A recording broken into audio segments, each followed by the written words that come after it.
everybody. Okay, so we are going to read the next chapter of the Enchanted Wood.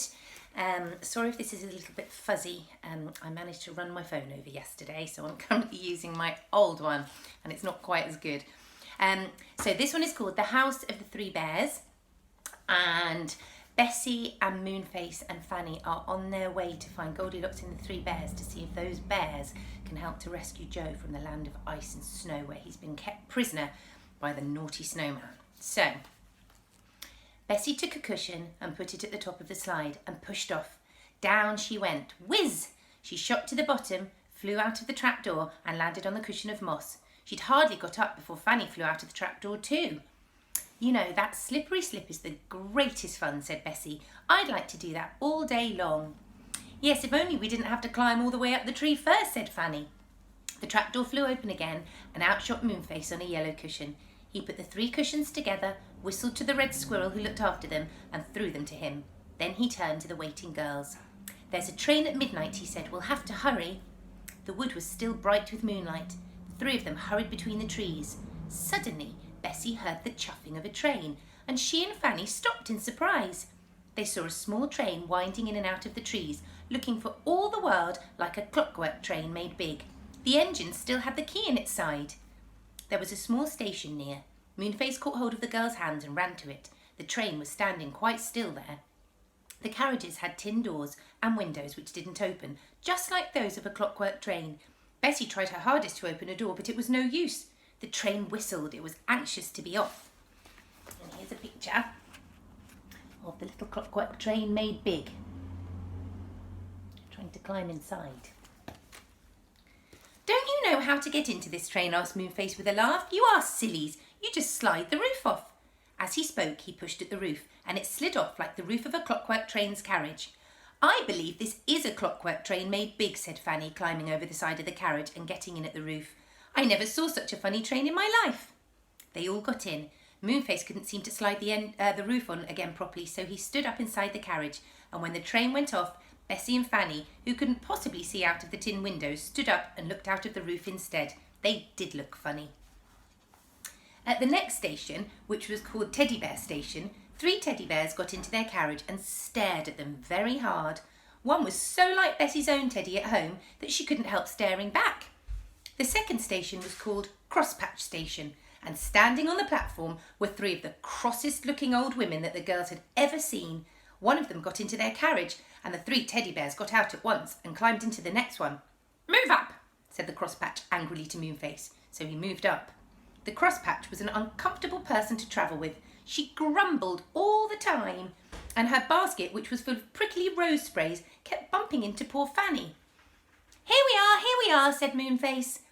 When they got to the next station, the three of them got out gladly, leaving the Crosspatch grumbling away to herself. The station was called Bears Station, and there were a great many teddy bears about, some brown, some pink, some blue and some white.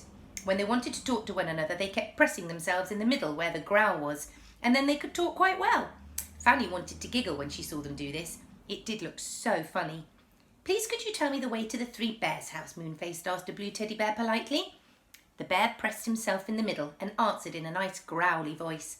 Up the lane, down the lane and around the lane. Thank you, said Moonface. It sounds a bit funny to me, said Bessie doubtfully. Not at all, said Moonface, leading them up a little honeysuckle lane. Here we are, going up the lane. And now you see it goes downhill, so we're going down. And presently we'll turn a corner and go around the lane. He was right. They went up and then down and then around, and there in front of them, tucked into a woody corner, was the dearest, prettiest little house the girls had ever seen. It was covered with pink roses from top to bottom, and its tiny windows winked in the moonlight as if they had eyes. Moonface knocked at the door. A sleepy voice cried, Come in! Moonface opened the door, and they all went in. There was a table in front of them, and on it were three steaming bowls of porridge, and round it were three chairs, one big, one middle-sized, and one tiny. It's the house of the Three Bears, all right, whispered Bessie excitedly. It was just like seeing a fairy story come true. We're here, said a voice from another room. Moonface went in with Bessie and Fanny. The other room was a small bedroom with a big bed in it, a middle-sized bed and a tiny cot. In the big bed lay a large brown bear. In the middle-sized one was a fat mother bear, and in the cot was the most adorable baby bear with the bluest eyes the girls had ever seen. "Where's Goldilocks?" asked Moonface. "She's gone shopping," said Father Bear. "Where does she sleep when she's here?" asked Bessie, looking round. "And does she always live with you now?" "Always," said Father Bear, putting his big nightcap straight. "She looks after us very well. There's a market on tonight in the Enchanted Wood, and she's gone to see if she can buy some porridge cheap. As for where she sleeps, well, she just chooses any of our beds, you know, and we cuddle up together then. But she likes the baby bear's bed best, because it's so soft and warm." "She did in the story," said Fanny. "What story?" asked the mother bear. "Well, the story of the 3 bears," said Fanny. "Never heard of it," said the 3 bears all together, which really seemed very extraordinary to Bessie and Fanny. They didn't like to ask any more questions after that. "Here's Goldilocks now," said Mother Bear. The sound of a little high voice could be heard coming nearer and nearer. The baby bear sprang out of his cot and ran to the door in delight. A pretty little girl with long curling golden hair picked him up and hugged him. "Hello, darling," she said. Have you been a good bear?" Then she saw Bessie, Fanny and Moonface and stared at them in surprise. "Who are you?" she said. Moonface explained about Joe and how he'd gone into the land of ice and snow where the big white bears lived. "I'm afraid the magic snowman will make him a prisoner there," said Moonface, "and he'll have to live with the white bears. Could you get your 3 bears to come with us and ask the white bear to let go Joe free, please, Goldilocks?" "But I don't know the way," said Goldilocks. "We do," said Father Bear suddenly. "The white bears are cousins of ours. Moonface, if you can help us with a bit of magic, we can visit the land of ice and snow in a few minutes."